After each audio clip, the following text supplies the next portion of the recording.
Big boss season 7 ലാലേട്ട വരുന്ന episode 49 അപ്പോൾ 2 ആഴ്ചയായിട്ടുണ്ട്. ഇന്ന് ലാലേട്ടൻ വന്നു.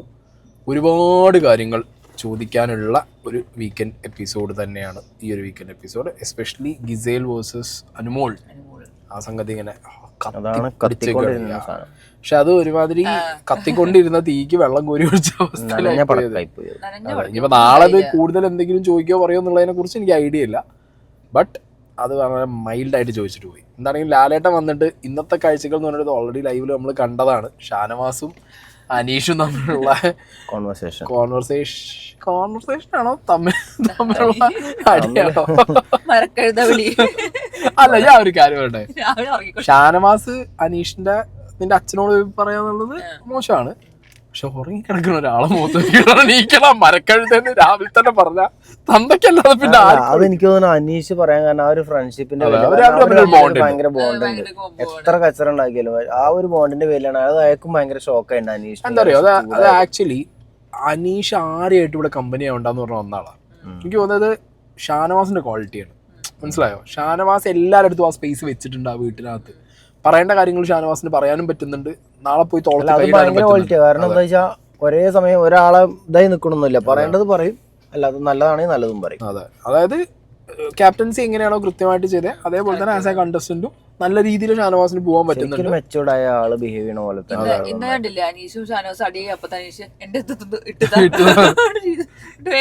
അവിടുന്ന് ഒരു ഒന്നും കൊടുത്തിരുന്നു. സൂപ്പർമാനായിട്ട് ഇന്ന നെഞ്ഞത്തേക്ക് വരരുന്നുണ്ട്. അപ്പൊ അതാ ഇതിന്റെ മുകളിലാണ് ആ ഒരു കോൺവെർസേഷൻ വന്നത്. അത് മാത്രല്ല ഇവരിത് മുന്നോട്ട് കൊണ്ടുപോകണില്ല. ഷാനവാസ് ആണെങ്കിലും അനീഷ് ആണെങ്കിലും ഇവർ രണ്ടും കൊണ്ടുപോകണില്ല. അത് അതിന്റെ ഉള്ളിലിരിക്കുന്ന അവർക്ക് മനസ്സിലാവണില്ല. നമുക്കാണത് മനസ്സിലാവണത്. അവർക്കത് തീരെ അത് ബാക്കി കണ്ടസ്റ്റൻസിന് പിടുത്തം കിട്ടുന്നില്ല. അപ്പൊ അങ്ങനെ അനീഷിന് വേറെ ക്വാളിറ്റി ഉണ്ട്. അപ്പുറത്ത് പോയിട്ട് വേറെ കുറ്റം പറഞ്ഞു കൊടുക്കണില്ല. പറയാനുള്ളത് അപ്പൊ മാത്രമേ പറയൂ. ഷാനവാസും പറയുന്നില്ല, രണ്ടുപേരും പറയുന്നില്ല. അപ്പം അങ്ങനെ എപ്പിസോഡ് തുടങ്ങി ഫസ്റ്റ് തന്നെ അനീഷ് വധമാണ്. അനീഷ് വധത്തിനാണ് കാര്യങ്ങൾ തുടങ്ങുന്നത്. പലർക്കും പല പെർസ്പെക്റ്റീവ് ആവും. അപ്പോൾ എൻ്റെ പെർസ്പെക്റ്റീവിൽ ഞാൻ പറയാം, ലാലേട്ടൻ അനീഷിനെ ആ ഒരു ക്ലാസിക് ടാസ്ക് ആണ് റാങ്കിങ് ടാസ്ക് എന്ന് പറഞ്ഞു കഴിഞ്ഞാൽ.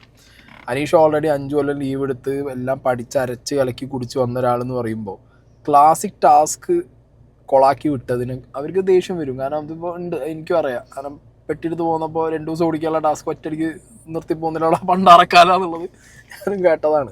പറഞ്ഞിട്ട് കാര്യമില്ല. ആ ടാസ്ക് അവിടെ ഇതാവാൻ കാരണം അനീഷിന്റെ അഡമന്റ് സ്റ്റാൻഡാണ്. അതാണ് ലാലേട്ടൻ കൃത്യമായി അത് അനീഷിന് മനസ്സിലാക്കി കൊടുത്തതാട്ടോ. അതായത് ഒരു ടാസ്ക് കളിക്കുമ്പോൾ എന്താണ് ആ ടാസ്കിന്റെ റിക്വയർമെന്റ് എന്നുള്ളത്, വെറുതെ നിന്നിട്ട് ഇങ്ങനെ ഫസ്റ്റ് എന്ന് പറയുന്നത് എന്നുള്ളത് പറഞ്ഞ് മനസ്സിലാക്കി കൊടുത്തു. അത് അനീഷിന് മനസ്സിലായോ ഇല്ലേ എന്നുള്ളതിനെ കുറിച്ച് ഞാൻ ഇങ്ങനെ തന്നെ കളിക്കുള്ളൂ എന്നാണ് പറയുന്നത്. എന്ത് പറഞ്ഞിട്ടും പക്ഷെ അറിയില്ല ഇനി മാറുമെന്നുള്ളത്. ഇവിടുത്തുമില്ല അനീഷിന്റെ ആ ഗെയിം സ്ട്രാറ്റജി എങ്ങനെ മുന്നോട്ട് കൊണ്ടുപോകും എന്നുള്ളതും, അല്ലെങ്കിൽ അത് വീട്ടുകാർ കുറെ അഡാപ്റ്റ് ചെയ്തല്ലേ. അനീഷായിട്ട് അഡാപ്റ്റ് ചെയ്തു വീട്ടുകാർ തുടങ്ങിയത് അയാൾ അങ്ങനെയാണെന്നുള്ളത്. ഇനിയിപ്പോ എന്താ പറയുക, വീട്ടുകാർക്ക് ഈസി ആയിട്ട് അയാളെ മാറ്റാം എല്ലാ ടാസ്കൊന്നും. പിന്നെ മാത്രല്ല അയാൾ മാറിയിട്ടുണ്ട് ഒരുപാട്. ഇന്നത്തെ ലൈവ് ഒക്കെ കണ്ട ആൾക്കാർക്ക് അറിയാം ഒരുപാട് ഇന്നല്ല ഈ ആഴ്ച മൊത്തം അനീഷ് മാറിയിട്ടുണ്ട്. അതുകൊണ്ടാണ് സ്റ്റാർ കൂടുതൽ കിട്ടിയത്. അനീഷ് ആരെങ്കിലും കരയുമ്പോൾ അവിടെ പോയി നിൽക്കുന്നുണ്ട്, സംസാരിക്കുന്നുണ്ട്. പിന്നെ ചില കാര്യങ്ങൾ പ്രത്യേകിച്ച് രാവിലെ മാത്രമാണ് ഈ അനീഷ് എന്താവുന്നത്. അത് ശ്രദ്ധിച്ചിട്ടുണ്ടോ നിങ്ങൾ? രാവിലെ മാത്രമാണ് അനീഷിന് ഒരു പ്രത്യേക വൈബ് കിട്ടുന്നത്. കണ്ടന്റ് പിടിക്കണം എന്നുള്ള സാധനം രാവിലെ. അത് കഴിഞ്ഞാൽ പിന്നെ അനീഷ് എന്താണ് കൂളായിട്ട് അങ്ങനെ ആ വഴിക്ക് പോകുന്നുണ്ട്. അക്ബർ അപ്പാടി പറയുന്നുണ്ട് ആദ്യം ഒരു വേനിക്ക് ഉപ്പൂറ്റി പോകും. കാരണം അങ്ങനെയാണ് പണ്ട് കലാഭമണി കാണിച്ചിരുന്നില്ല ഇങ്ങനെ ഒട്ടകം നടക്കും. അല്ല, ഞാൻ നേരത്തെ പറഞ്ഞാലേ നാസയൊക്കെ വിളിക്കും. ആകാശത്ത് എത്ര നക്ഷത്രം കാണിക്കോളൂ. ആ നടത്തം വേൾഡ് നടന്നുകൊണ്ടിരിക്കുന്നു. പിന്നെ കഴിഞ്ഞ ആഴ്ച ഉണ്ടായ ഡിഫറൻസുകൾ തമ്മിൽ കുറെ സംസാരിച്ചു. അതൊന്നും ഇറലവന്റ് ആയിട്ട് എനിക്ക് തോന്നിയിട്ട് അങ്ങനെ ഇപ്പൊ അല്ല ടൈം അഡ്ജസ്റ്റ് ചെയ്യാൻ പറഞ്ഞു. അത് മാത്രമായി ടൈം അഡ്ജസ്റ്റ് ചെയ്യാനല്ല, ലാലേട്ടൻ കൃത്യമായി നൂലിട്ട് കൊടുക്കുന്നുണ്ട്. അപ്പാനിയോടും അനുമോളോടും ചോദിച്ച ചോദ്യം എന്താ, നിങ്ങൾ തമ്മിലുള്ള പ്രശ്നം എന്താ? അത് അപ്പാനി അപ്പുറത്തും ഇപ്പുറത്തും ഇരുന്നിട്ട് അനുമോളെ കുറിച്ച് എന്ത് പറയുന്നുണ്ട്, ഇവൾ അങ്ങനെ മാറ്റി പറഞ്ഞു, അനീഷിനെ സപ്പോർട്ട് ചെയ്തു, ഇങ്ങനത്തെ സാധനങ്ങളൊക്കെ അപ്പാനി വീടിനകത്ത് പറയുന്നുണ്ട്. ലാലേട്ടൻ വന്ന് ചോദിക്കുമ്പോൾ അപ്പാനിക്ക് അത് പറയാൻ പറ്റിയില്ല, അപ്പാനിക്കത് പ്ലേസ് ചെയ്യാൻ പറ്റിയില്ല. അപ്പാനി ആകെ എന്താ ഗെയിമിന്റെ മുകളിലുള്ളൊരു എന്നിട്ട് പോയി. അത് അനുമോക്ക് എന്തായി ഭയങ്കര പ്ലസ് ആയി. അത് അവിടെ എവിടെ അനുമോൾക്ക് അതിന് എഗ് അടിച്ചില്ല. അനുമോളും കൂടുതൽ എന്ത് ചെയ്തില്ല, അതിന് മുകളിൽ പിടിക്കാൻ പോയില്ല. അപ്പൊ അത് അപ്പാനിക്ക് പറയാൻ പറ്റിയില്ല, അപ്പാനിക്ക് പ്ലേസ് ചെയ്യാൻ പറ്റില്ല. ഇന്ന് അത് പ്ലേസ് ചെയ്ത ആളാരാണ്? ഗിസേൽ. ഒന്നാമത് അനുമോൾക്ക് പറയാൻ പറ്റത്തിന്റെ കാരണം എന്താ വെച്ചാൽ അനുമോൾ ആകെ ഇസേലിന്റെ മുഖത്ത് ഇങ്ങനെ കോൺസെൻട്രേറ്റ് ചെയ്ത് അതിനെ എങ്ങനെ കൊല്ലാന്നുള്ളത് മാത്രം ആലോചിച്ചിട്ടായിരിക്കണം. അതുകൊണ്ട് മൂപ്പത്തിക്ക് വേറൊന്നും ശ്രദ്ധിക്കാൻ പറ്റാനിട്ടാന്ന് എനിക്ക് തോന്നുന്നത്. ഇന്ന് അനുമോളിനെ കൊടുത്ത വാദത്തിക്ക് ഇഷ്ടപ്പെട്ടില്ല, എനിക്കും ഇഷ്ടപ്പെട്ടില്ല കേട്ടോ. ഞാൻ ആദ്യം പറയുന്നു, അനുമോൾ PRസിന് വേണമെങ്കിൽ വന്നിട്ട് ഇതിന്റെ അടിയിൽ ഇപ്പൊ എന്താ ഈ സീസണിൽ എന്താ പറയുക, ചെക്കന്മാർക്ക് അനുമോൾ PR പേരിട്ടിട്ടുള്ളത് ആ വീട്ടിലുള്ളവർക്ക് പാവാടാണ്. അനുമോളെ താങ്ങി കഴിഞ്ഞാൽ ഇനി പാവാടായിട്ട് മാറിയിട്ട് അത് വേറെ എന്തെങ്കിലും ആവുമോ അറിയില്ല. അനുമോളെ താങ്ങാത്തോണ്ട് ബാക്കിയുള്ളവരൊക്കെ പാവാട. ജിസേലിനെ അനുമോള് മര്യാദക്ക് കളിച്ചാൽ മാത്രം അനുമോളെ ഒരു കാര്യത്തിൽ ഞാൻ സപ്പോർട്ട് ചെയ്യുന്നു. കഴിഞ്ഞ ദിവസം മൂത്രം ഒഴിച്ചതിന്റെ കേസ് പറഞ്ഞു, അത് സപ്പോർട്ട് ചെയ്യുന്നുണ്ട്. കാരണം അത് മോശം പരിപാടിയാണ്, അത് ഹൈജീന്റെ ഇഷ്യൂ ഉള്ളതാണ്. അത് ശ്രദ്ധിക്കാതെ പോയി പറയുമ്പോൾ ബാക്കിയുള്ളവരത് ഇഗ്നോർ ചെയ്ത് വിട്ടത് ശരിയായില്ല. അത് നാളെ ചിലപ്പോൾ ലാലേട്ടൻ ചോദിക്കുമായിരിക്കും. അത് മെയിൻ സാധനമാണ്, അത് ലാലേട്ടൻ ചോദിക്കുമായിരിക്കും, ഉറപ്പാണ്. ആ കാര്യത്തിലൊക്കെ അനുമോളോട് സപ്പോർട്ടുണ്ട്. അല്ലാത്ത രീതിയിൽ അനുമോൾ ആയതുകൊണ്ടും അനുമോൾ ഒരു പാവക്കുട്ടി ആയതുകൊണ്ടും അനുമോളെ സപ്പോർട്ട് ചെയ്യണം, അല്ലെങ്കിൽ അനുമോളെ സപ്പോർട്ട് ചെയ്തില്ലെങ്കിൽ നിങ്ങൾ മൊണ്ണാന്നോ പാവാടോ എന്നൊക്കെ വിളിച്ചു കഴിഞ്ഞാൽ അങ്ങനെ പോണ ഒരു അല്ലേ പറഞ്ഞ മറുപടി മാത്രമേ ഉള്ളൂ. അങ്ങനെ പോണ 2 രോമാണെങ്കിൽ നീച്ച് നിന്നിട്ട് വട്ടം കറങ്ങി ഓടും. അവിടെ പോട്ടെന്ന് വിചാരിക്കും നിങ്ങൾ. അതുകൊണ്ട് ആ PR കളികളൊക്കെ എന്ത് ചെയ്യുക, അവിടെ വെക്കുക. ഇതും ഇതിനപ്പുറമുള്ള PR ഒക്കെ ഞാനും കണ്ടിട്ടുണ്ടല്ലേ, അപ്പൊ ഗ്രൂപ്പിലൊക്കെ കൊണ്ടുപോയി വാട്സാപ്പ് ലിങ്ക് ഒക്കെ ഇട്ടിട്ട് കമന്റ് അടുപ്പിക്കുന്നവരോട് പറയണം അറ്റ്ലീസ്റ്റ് കോപ്പി പേസ്റ്റ് കമന്റുകളെങ്കിലും ഒഴിവാക്കാൻ ശ്രമിക്കുക. അക്ഷരങ്ങൾ കുത്തും കോമയൊക്കെ ഒന്ന്. പിന്നെ ജെനുവിൻ ആയിട്ടുള്ള ആളുകളുണ്ട്, അവരോട് ഞാൻ റിപ്ലൈ കൊടുക്കാറുണ്ട്. കമന്റ് ബോക്സിനകത്ത് നമ്മൾ റിപ്ലൈ കൊടുക്കാറുണ്ട്. ജെനുവിൻ ആയിട്ട് പറയുന്ന ആൾക്കാരുണ്ട്, പേഴ്സണലി വന്ന് സംസാരിക്കുന്ന ആൾക്കാരുണ്ട്. അവരൊക്കെ അപ്രീഷിയേറ്റ് ചെയ്യും. ഞാൻ സത്യം പറയാം, അനുമോളെ പരിപാടികൾക്ക് അത്ര കൊടുത്താൽ പോരാ. അതിനെന്താ, അനുമോക്ക് ലാലേട്ടനും ബിഗ് ബോസും കൊടുത്തില്ലെങ്കിലും വീട്ടുകാരെല്ലാരും കൂടി കൊടുത്തല്ലോ. സ്റ്റാർ കൊടുക്കാൻ പറഞ്ഞപ്പോ ഗിസേലിന് കൊടുത്ത് നല്ല അടിച്ചവിടെ ഇരുത്തി കഴിഞ്ഞു. അനുമോള് ചത്തു. അതിനിടയിൽ അക്ബറിന്റെ ഡയലോഗും, ഞാൻ ബോയ് ഫ്രണ്ടും അല്ല, ഞാൻ മൊണ്ണയല്ല, ഞാൻ മോനെ ക്ലാസ് സാധനല്ലേ, മാസ് ബീജം ഇട്ട് പറഞ്ഞല്ലോ. എന്തോ ഒരു സാധനം പറഞ്ഞല്ലോ, പറഞ്ഞു. അതാണ് അത് ആ വീഡിയോ കാണിച്ചിട്ടും അത്ര എഫക്റ്റ് ആയിട്ട് ആൾക്കാർക്ക് മനസ്സിലായി. പക്ഷെ ആ ഇഷ്യൂ തന്നെ ബിഗ് ബോസ് ഭയങ്കര സബ്സീഡ് ചെയ്ത് കളഞ്ഞ സാധനം. ഒരു ഒട്ടും അല്ലേ, ഒരു ഭയങ്കര കൂളായിട്ട് സീരിയസ് ആയിട്ടില്ല. ഇവിടെ ഒരാഴ്ച ഈ സാധനം കത്തിയേ. ആ സാധനം അല്ല ഈ മൊണ്ണവിളി അതേപോലെ അല്ലേ. പിന്നെ മൊണ്ണവിളി മൊത്തം ആണുങ്ങളെയും ഇതാക്കിയതല്ലേ. നേരെ തിരിച്ചാണ് അയ്യോ തിരിച്ചു പറഞ്ഞ പറയല്ലേ. അനു ഫാൻസ് കരയും, അനുമോൾ ഫാൻസ് കരഞ്ഞ് ഇവിടെ നിലത്തിങ്ങനെ അടിക്കും. നിലത്ത് ഫുള്ള് കമന്റ് ബോക്സിൽ ആ സ്മൈലി ആവും കരയുന്ന സാധനങ്ങൾ.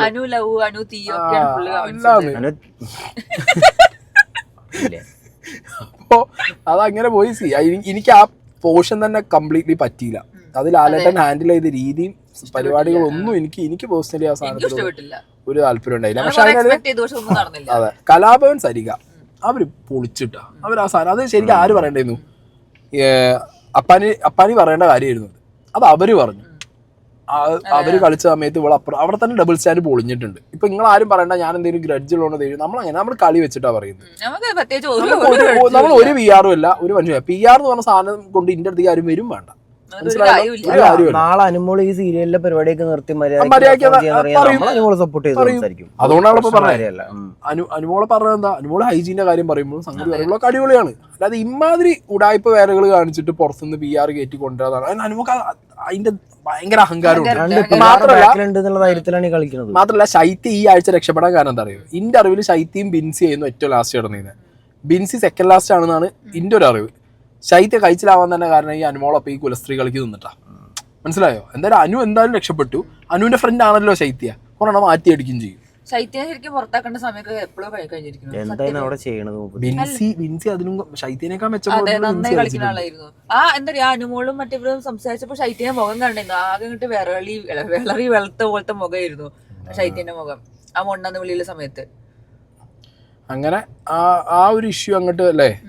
എന്തായാലും അക്ബറിനും ശരത്തിനൊക്കെ മനസ്സിലായിട്ടുണ്ട്. അഭിലാഷിന് ആദ്യം മനസ്സിലായി ഇനി ഇങ്ങനെ തന്നെയാണെന്നുള്ളത്. അപ്പൊ അക്ബർ ശരത്തോ ഇനി കൂട്ടായിട്ട് ഇനി അനുമോളുടെ സാധനമൊക്കെ എത്രയും പെട്ടെന്ന് മനസ്സിലാക്കുക. അല്ല ബേസിക്കലി ഇത് അനുമോൾക്ക് പോസിറ്റീവ് ആണ്. അനുമോളെ കോണ്ടന്റ് ആണല്ലോ ഈ സംഗതി മൊത്തം ഉള്ളത്. അതുകൊണ്ട് ചർച്ചാ വിഷയമാവുന്ന അനുമോൾക്ക് അതൊരു പ്ലസ് തന്നെയാണ്. ആറ്റിറ്റ്യൂഡും കരച്ചിലൊന്നും ആർക്കും ഇഷ്ടപ്പെടുന്നു എനിക്ക് തോന്നുന്നില്ല. ആറ്റിറ്റ്യൂഡ് പറയുമ്പോഴാണ് പ്രശ്നം. പിന്നെ മറ്റേ സ്റ്റാർ അല്ല എന്തായാലും മറ്റേ സാധനം പിടിച്ചിട്ടുണ്ട്. സീരിയൽ ഓഡിയൻസിനെ സാറ്റിസ്ഫൈ ചെയ്യാനുള്ള കുലസാധനം പിടിച്ചോണ്ട് പിന്നെ അങ്ങനെ പോയിക്കോളും. അതെ നവീന്റെ വെറുപ്പിക്കല് സംഗതി നവീന്റെ ചില സാധനങ്ങൾ ഇപ്പൊ പട്ടീനെ കണ്ടപ്പോൾ ഉള്ള സാധനങ്ങളൊക്കെ ഇനിയിപ്പോ എന്തോ ആയിക്കോട്ടെ സാധനം ഭയങ്കര രസമായിട്ട് നമ്മൾ ചിരിച്ചു. പക്ഷെ ലാലേട്ടനൊക്കെ ഉള്ള സമയത്ത് എന്തൊക്കെയോ കാണിച്ചു കൂട്ടണം ആശ.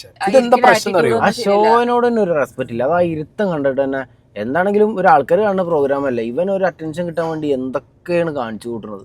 ലാലേട്ടനാണെങ്കിലും ഇഷ്ടപ്പെട്ടതുമില്ല. ലാലേട്ടൻ കൊറേ വട്ടം ഇങ്ങനെ അങ്ങോട്ടും ഇങ്ങോട്ടും സ്റ്റാറിന്റെ കാര്യം വേറെ ഒന്നുമില്ല. ജിസേലിന് ഏറ്റവും കൂടുതൽ സ്റ്റാർ കിട്ടി. എല്ലാരും പറഞ്ഞ പോയിന്റ് മനുഷ്യത്വം എന്ന് പറഞ്ഞ പോയിന്റിലാണ് ജിസേലിന് കൊടുത്തിട്ടുള്ളത്. അതുകൊണ്ട് ജിസേലിന് എന്തായി, അതായത് ഒരു പ്ലസ് ആണ് ജിസേൽ. സത്യം പറഞ്ഞാൽ ജിസേലിന് പ്ലസ് ആണ്. പക്ഷെ ജിസേൽ മനസ്സിലാക്കേണ്ട ഒരു കാര്യം, ജിസേലിന് വേറൊരു കാര്യം ഉണ്ടടി. ജിസേല് എന്തൊക്കെ പറഞ്ഞാലും ഈ ഷോനോട് കാണിച്ചൊരു ഡിസ്റെസ്പെക്ട് ഉണ്ട്. അതും ഇവിടെ ചെയ്തില്ല. നമ്മൾ അനുമോളെ കാര്യം പറയുമ്പോൾ നമ്മൾ അതും പറയണം. ബിഗ് ബോസും ടീമും ഈ ഷോനോട് ജിസേല് കാണിച്ച ഡിസ്റെസ്പെക്ട് എന്ന് പറഞ്ഞാൽ ഭയങ്കര വലുതാണ്. ലാലേട്ടൻ പെട്ടി കൊണ്ടുപോയി 3 വട്ടം വാണിംഗ് കൊടുത്തു. പുറത്തുനിന്ന് ആള് വന്നിട്ട് സ്പ്രേയും സാധനവും അടക്കെടുത്ത് കൊണ്ടുപോയിട്ടും ജിസേല് വീണ്ടും വീണ്ടും വീണ്ടും ഇത് റിപ്പീറ്റ് ചെയ്യുന്നുണ്ടെങ്കിൽ ഞാൻ പറയുമ്പോൾ റെഡ് കാർഡെങ്കിലും ഒരു യെല്ലോ കാർഡെങ്കിലും അടിച്ചു കൊടുക്കേണ്ടിന്ന് ജിസേലിന്. അനുമോളെ പറയുമ്പോൾ തന്നെ അതും പറയണം. ജിസേല് അതും സ്ട്രോങ് ആയിട്ട് പറഞ്ഞില്ല. ജിസേല് ഇതെന്താ പറയുക, ജിസേലിന് ഇതിൽ വെറുതെ വിട്ടാ ജിസേൽ ഇനി വരുന്ന ദിവസങ്ങളിലൊക്കെ ഇഷ്ടംപോലെ നിയമലംഘനങ്ങൾ നിയമം എല്ലാവർക്കും ഒരുപോലെ ആവണം. ബാക്കി ഇപ്പൊ അനുമോളൊക്കെ ആണെങ്കിലും സീരിയൽ നടിമാരും അവർക്കൊക്കെ നമ്മളെ മുന്നിൽ ഏറ്റവും ഭംഗിയായിട്ട് വന്നിരിക്കണം തന്നെ ഉണ്ടാവും. അല്ലാതെ ഇപ്പൊ ഈ ഒരു ജിസേലിന് മാത്രമല്ലല്ലോ ആളുടെ മുന്നിൽ കമ്മിറ്റ്മെന്റ് ഉണ്ടാവില്ല ഇവർക്ക്. ഓരോ കണ്ടസ്റ്റന്റ് അതിനകത്ത് പോകുമ്പോഴും ഓരോരുത്തരോട് പറഞ്ഞ് ഡ്രസ്സ് കൊളാബ് മേടിച്ചിട്ട് പോയ ഐറ്റം അവർക്കൊക്കെ പണി കിട്ടി. ഇനിയിപ്പോ ആകെ ഈ വീക്കെൻഡ് എപ്പിസോഡിലുള്ള കൊളാബ് മാത്രമേ അവർക്ക് യൂസ് ആവുള്ളൂ. അല്ലാതെ വീക്ക് ഡേയ്സിലുള്ള കൊളാബ് ഒന്നും അവർക്ക് ഡ്രസ്സ് ഒന്നും ഉപയോഗിക്കാൻ പറ്റില്ല. അവരോടൊക്കെ ഇനി എന്ത് ഉത്തരം പറയും പുറത്തിറങ്ങിയിട്ട് വേറെ വീഡിയോ ചെയ്ത് കൊടുക്കേണ്ട അവസ്ഥയായിരിക്കും. അങ്ങനെ ഒരു അവസ്ഥയിൽ കാര്യങ്ങൾ പോകും. അത് ഭയങ്കര എന്താ പറയാ സീൻ പരിപാടിയാണ്. അപ്പോൾ അവർക്ക് അതിന്റെ ഫ്രസ്ട്രേഷൻ ഉണ്ടാവും, സങ്കടവും ദേഷ്യവും ഒക്കെ കാണും അവർക്ക് അതിനത്. പക്ഷെ അത് എല്ലാവർക്കും ഉണ്ട്. ആവശ്യമില്ല 100 ദിവസത്തെ ഡ്രസ്സും കൊണ്ട് വരാനാ പറഞ്ഞ അവരോട്. അവരെല്ലാരും 100 ദിവസത്തെ ഡ്രസ്സ് കൊണ്ടുപോയിട്ടുണ്ട് ഇവിടെ. അപ്പൊ അങ്ങനെ ഞാൻ പറഞ്ഞല്ലോ ഗിസേലിനും അനുമോക്കും ഒരുപോലെ എന്ത് ചെയ്യണം, താക്കീത് കൊടുക്കേണ്ടിയിരുന്നു. അത് കൊടുത്തില്ല. അത് ഭയങ്കര മൈൽഡായിട്ട് ഭയങ്കര അല്ലേ പ്ലെയിൻ ആയിട്ട് എടുത്ത പോലെ. അതൊരു വലിയ പ്രശ്നമില്ലാത്ത രീതിയിലാണ് അത് തീർത്തത്. അത് ഞാൻ അറിയില്ല കേട്ടോ. നാളെ ഇനി എന്തെങ്കിലും ഒക്കെ അല്ലേ. ഇന്നത്തെ ഭയങ്കര മൂടി എപ്പിസോഡായി പോയി അല്ലേ. അത് മാത്രല്ല ഈ ഒരു സീസണിൽ പുറത്താക്കുന്ന ഇങ്ങനെയാണ്. അല്ല ഈ സീസണിൽ ഏറ്റവും എളുപ്പം നടക്കുന്ന സാധനം പുറത്താക്കല. ഒന്നുമില്ല.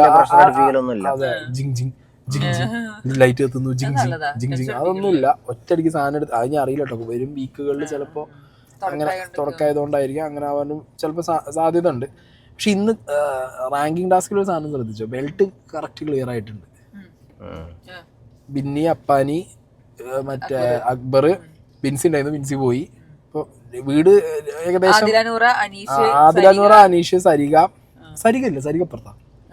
ആദിലനൂറ, അനീഷ്, അനുമോള്, പിന്നെ ഷാനവാസ് പിന്നെ എല്ലായിടത്തും.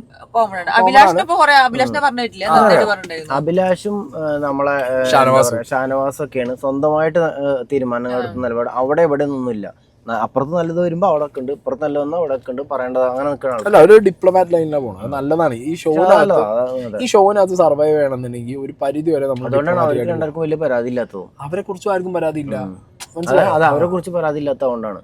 ഇപ്പൊ പലരും ഇത് ഇനി ഒരു ഷുഗർ കോട്ട് ചെയ്യണം അങ്ങനെ ഇങ്ങനെ എന്നൊക്കെ പറയും. പക്ഷെ ഞാൻ പറയാലോ അവിടെ സർവൈവ് ചെയ്യുമ്പോൾ ആ ഒരു സാധനം നല്ല സാധനം. കാരണം ടാസ്ക് വരുമ്പോൾ പെർഫോം ചെയ്യാം. ടാസ്ക് വന്നാൽ പെർഫോം ചെയ്താൽ നമ്മൾ എന്തായി സേഫായി. കറക്റ്റ് ഒരു ലൈൻ പിടിച്ചു പോയാൽ നമുക്ക് പുറത്തിറങ്ങിയാലും ജീവിച്ചു പോവാം. ഇല്ലെങ്കിൽ ഭയങ്കര സീനായി. അത് അറിഞ്ഞ് കളിക്കുന്നുണ്ട് കേട്ടോ. അവര് രണ്ടുപേരും നന്നായിട്ട് കളിക്കുന്നുണ്ട്. അത് വെൽഡൺ, നല്ല ബ്രില്യൻ ഗെയിം, നന്നായിട്ട് കളിക്കുന്നുണ്ട്. അപ്പോൾ ഇന്ന് പക്ഷെ ഒട്ടും പറയാതെ പോയിട്ടുള്ള പേര് ശൈത്യക്ക് അതെങ്കിലും മനസ്സിലാവുമോ? എനിക്ക് അതാണ്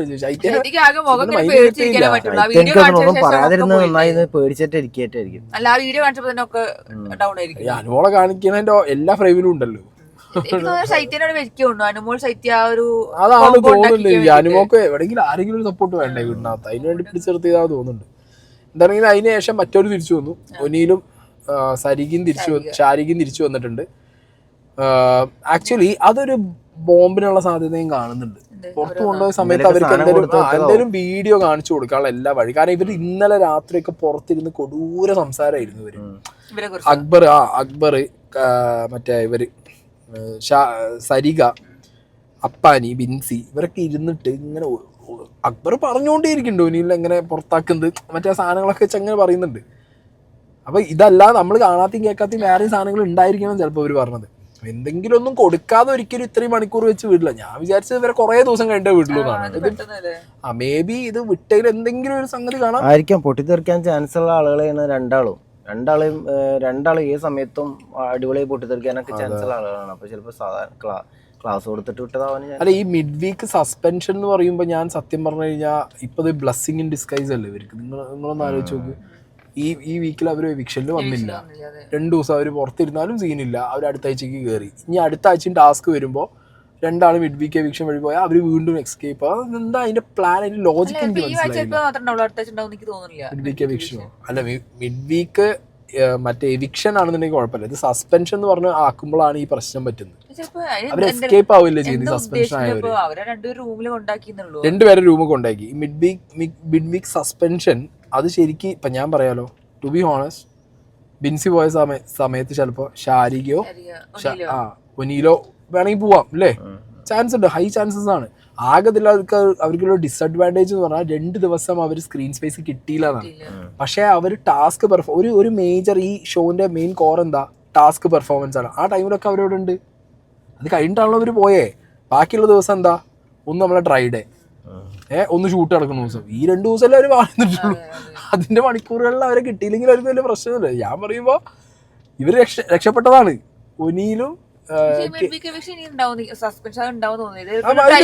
ഒഴിവാക്കുകയല്ലേ അല്ലെ? എനിക്ക് നിങ്ങൾക്ക് പറ്റിയത് ഇതുകൊണ്ട് പ്രത്യേകിച്ച് അവർക്ക് മാത്രമേ ലാഭമുള്ളൂ. എനിക്ക് തോന്നുന്നത് പാളിപ്പോയൊരു സാധനം തിരിച്ചു പെട്ടെന്ന് അവരെ കൊണ്ടുവന്നാണോ ചിലപ്പോ അതുകൊണ്ടായിരിക്കണം പണ്ട് നമ്മളെ നോറേനെ പുറത്താക്കി. അതെ, എന്താ പറയുക, ഇതിനൊരു ലോജിക്ക് ഇല്ലാത്ത സീൻ അവിടെ വരുന്നത്. ബിഗ് ബോസിൽ ആളുകൾ വോട്ട് ചെയ്തിട്ട് വേണം പുറത്താക്കാൻ. ആളുകളാണ് എന്ത് ചെയ്യുന്നത്, ഇതിന്റെ ഡിസിഷൻ എടുക്കുന്നത്. ഈ മിഡ് വീക്ക് എവിക്ഷൻ എന്ന് പറയുമ്പോൾ ആളുകൾ ഇന്ന് ആ റൂള് പോയി. ഇതിന്റെ നിയമാവലി തന്നെ ഉള്ള സാധനം ഒഴിവാക്കി കളഞ്ഞാൽ പിന്നെ ഷോയ്ക്ക് കോറില്ല. പിന്നെ അവർക്ക് ഇവരെ എങ്ങനെ ഒഴിവാക്കണം എന്നുള്ളതും കണ്ടുപിടിക്കാൻ പറ്റില്ല. നാളെ അവർ വോട്ടിംഗ് ലിസ്റ്റിൽ ഇടാൻ പറ്റുമോ? അപ്പൊ അൺഫെയർ എന്ന് പറയും. കാരണം ഇവരെ കാണിക്കാതെ സ്ക്രീൻ സ്പേസ് കൊടുക്കാതെ ഇവർ ഇട്ട് കഴിഞ്ഞാൽ അൺഫെയർ എന്ന് പറയും. സത്യത്തിൽ ഈ സാധനം വെച്ച് അവർ കുടുങ്ങിപ്പോയതാണോ എനിക്കൊരു സംശയമുണ്ട്. എവിടെയോ പാളിയോ എനിക്ക് ഡൗട്ട് തോന്നുന്നുണ്ട്. എന്താണെങ്കിലും അതിന്റെ അറിയില്ല ഫ്യൂച്ചർ എന്താന്നുള്ളത്. ഇനി അതുകൊണ്ട് ഇവർക്ക് എന്തെങ്കിലും പ്രത്യേകിച്ച് ഡിസഡ്വാൻറ്റേജ് ഉണ്ടോന്നും അറിയില്ല. ഇനി അടുത്ത ആഴ്ച ഫുള്ള് ഒരു ഗെയിമിലും പങ്കെടുക്കാൻ പറ്റില്ല എന്നൊക്കെ പറഞ്ഞു കഴിഞ്ഞാൽ ഇനി നാളെ ആരെങ്കിലും കേറുവോ അല്ലേ? കേറാൻ സാധ്യതയില്ല. ആരും കേറാൻ നോ. അത് ഇതിനുള്ളിലത്തെ തിരക്കൊന്നും ഇതന്നെ ഇപ്പൊ 2 ആഴ്ച ഒന്നും കേറില്ല. ആൾക്കാർക്ക് ഞാൻ ഡോഗിനും കൂടെ നടത്താൻ സാധിക്കാതെ. അതിനെങ്ങനെ ഡോഗിനെ മാറ്റാൻ? ഇവിടെ വടാ പോടാ സേറ്റ് ഒരാളോട് പോകാൻ പറഞ്ഞപ്പോ പോയി. പിന്നെ ബിൻസി പോയത് എനിക്ക് ഭയങ്കര സങ്കടം. കാരണം അവള് കരഞ്ഞത് കണ്ടിട്ട്. അല്ല, അവിടെ നിക്കുന്നതില് എനിക്ക് തോന്നുന്നു ബിൻസിയേക്കാൾ കൂടുതൽ ശൈത്യായിരുന്നു പോകേണ്ടത്. സത്യം, ശൈത്യാണ് പോകേണ്ടിരുന്നത്. ശൈത്യ അല്ലെങ്കിൽ ഷാരിഖയ്ക്കും പോയി. ഒനിയില് ശൈത്യക്ക് അവിടെ കുറെ കുത്തിത്തിരിപ്പ് നടത്താൻ അവസരം ഉണ്ടാക്കി കൊടുത്താണ് ബിഗ് ബോസ്. അത് മനസ്സിലാവുണ്ട്. മുപ്പത്തിന്റെ ഫേസിലെ എന്തൊക്കെയോ പരിപാടി ഒപ്പിച്ച് വെച്ച ഒരാളെ ഫേസ് ഉണ്ട്. ഞാൻ കട്ടു എന്നുള്ളത് മുഖത്തന്നെ അറിയുന്നുണ്ട്. കണ്ട കിട്ടം കട്ട പോലെ തോന്നുന്നു. മറ്റതോ ഞാൻ എന്റെ സ്പ്രേ പോയപ്പോ ഞാൻ അവനോട് ചോദിച്ചാ തന്നെ അപ്പൊ അവിടെ എന്ത് അല്ല, ഇവന്റെ കളവിനെ കുറിച്ചൊക്കെ ചോദിക്കുന്നു തോന്നുന്നുണ്ടിരിക്കുന്ന ആളെ. ചോദിക്കാതിരിക്കുന്നു തോന്നുന്നില്ല. അയാളതൊക്കെ ഫണ്ണാക്കാൻ വേണ്ടി അതൊക്കെ കുറച്ച് ഓവറാണ് എല്ലാം. എന്താണെങ്കിലും ഒരു പഞ്ചില്ലാത്തൊരു മിഡ് വീക്കെൻഡ് ഒരു സുഖല്ല. ബിൻസി പോയതിനൊരു എഫക്റ്റ് ഇല്ലല്ലേ? നമ്മള് കാണുന്ന ആൾക്കാർക്കും റിവ്യൂ പറയുന്ന ആൾക്കാർക്കും ഒന്നും ഒരു എനർജറ്റിക് ആയിട്ട് ചെയ്യാൻ തോന്നുന്നു. ഒരു ഭയങ്കര ഒന്നുമില്ല. ഒരുമാതിരി ചത്തവന്റെ ECG പോലെ. സെറ്റപ്പ് ആരെങ്കിലും കഴിഞ്ഞ ആഴ്ച എന്തോ സംഭവം വിചാരിച്ചു ഇപ്രാവശ്യം ഒന്നും ഉണ്ടായില്ലെന്ന്. കഴിഞ്ഞ പ്രാവശ്യം ഒന്നും ഒരു അടി താഴോട്ട് ഇറങ്ങിയ പോലെ തോന്നുന്നു. ലാലേട്ടൻ മറ്റേ ലൈൻ പിടിച്ചു തുടങ്ങി. മുന്നേ നല്ല മനുഷ്യനാണ് മുന്നേ ഇന്നോട് പറഞ്ഞിട്ട് ഇന്നോട് അങ്ങനെ പറഞ്ഞത് അതൊന്നും ആയിട്ടോ. അതുകൊണ്ട് വേറെ കാര്യം. അഭിലാഷിനോട് അതേ ലൈനാ എനിക്ക് മനസ്സിലായി. അഭിലാഷ് പൊങ്ങുന്നുണ്ട്. അഭിലാഷേ അപ്പൊ ഓക്കെ.